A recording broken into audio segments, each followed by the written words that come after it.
दिल्ली की रानी। एक थी रानी। क्योंकि राजा की मौत एक हादसे में हो गई थी, रानी को ही राज्य संभालना पड़ रहा था। रानी का नाम था रानी रश्मिवती।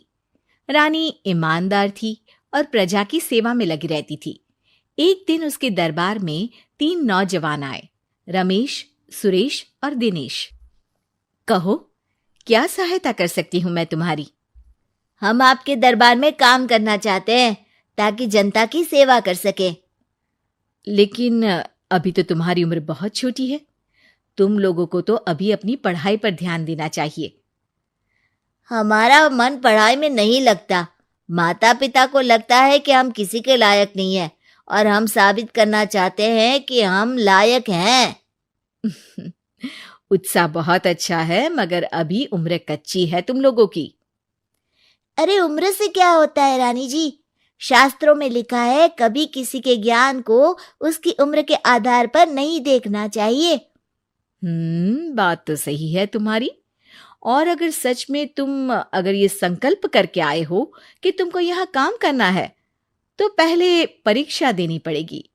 3 परीक्षा, एक शारीरिक परीक्षा, एक बुद्धि की परीक्षा और एक देशभक्ति की परीक्षा। और ये क्या है? वो मंत्री महोदय तुम्हें समझा देंगे। हमारे पास समय नहीं है। अगर तुम लोग तैयार हो तो बताओ। हाँ, हम तैयार है किसी भी परीक्षा के लिए। मैं भी तैयार हूँ कुछ भी कर गुजरने के लिए। तो ठीक है मंत्री जी, आप इन तीनों की परीक्षा कल से ही शुरू कर दीजिए। जो आ गया रानी साहिबा। अगले दिन से ही तीनों की परीक्षा शुरू हो जाती है। पहले शारीरिक परीक्षा, यानी किस में कितना है दम, ये देखेंगे हम। क्योंकि शरीर में दम होगा तभी तो प्रजा की सेवा में दम लगा पाओगे। हमें क्या करना होगा? वो पेड़ दिख रहा है, जो सबसे पहले चढ़ेगा उस पे दरबार में नौकरी पाने के अवसर उसी के बढ़ जाएंगे। मैं चढ़ता हूँ। अरे रुको रुको, गिनती गिनने दो। 1, 2, 3।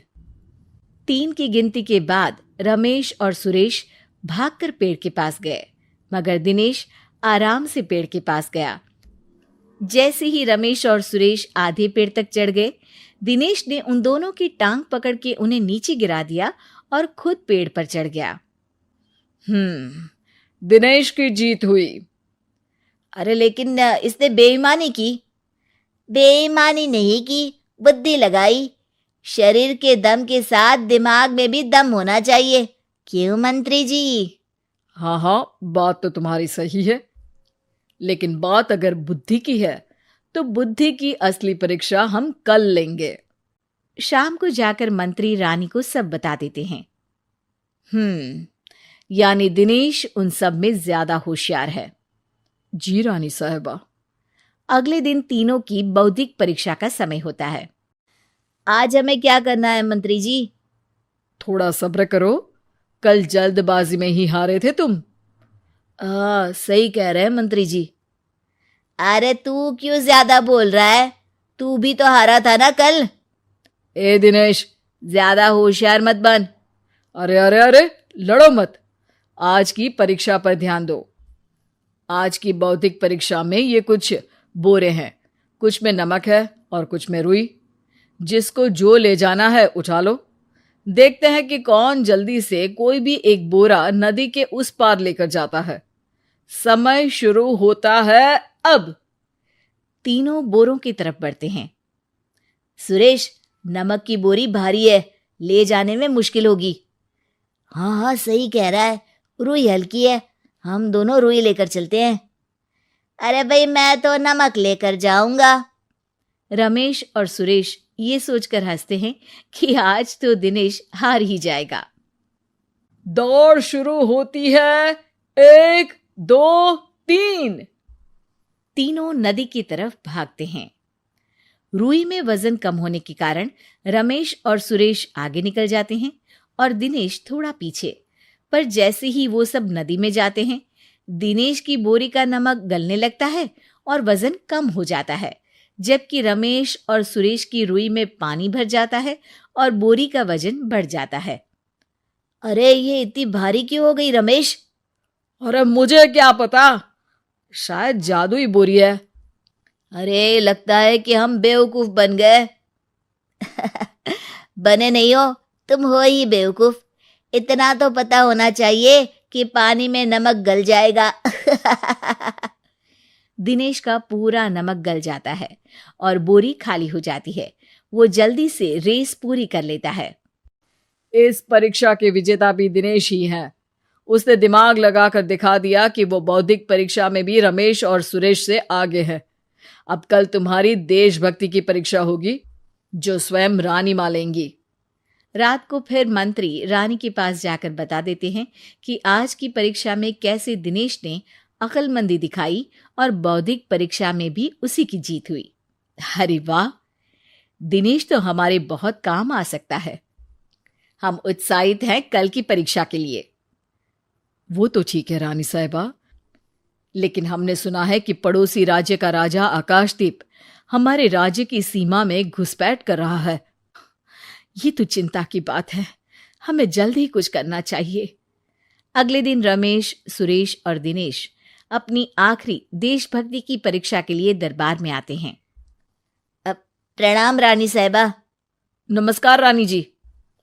प्रणाम रानी माँ। हमने तुम्हारी परीक्षा पर गौर किया।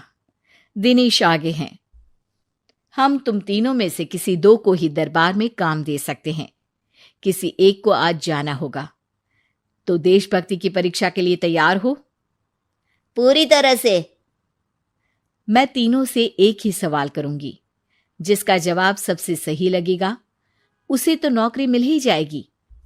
फिर दूसरे सबसे सही जवाब देने वाले को भी काम मिलेगा। आप लोगों का समय शुरू होता है अब।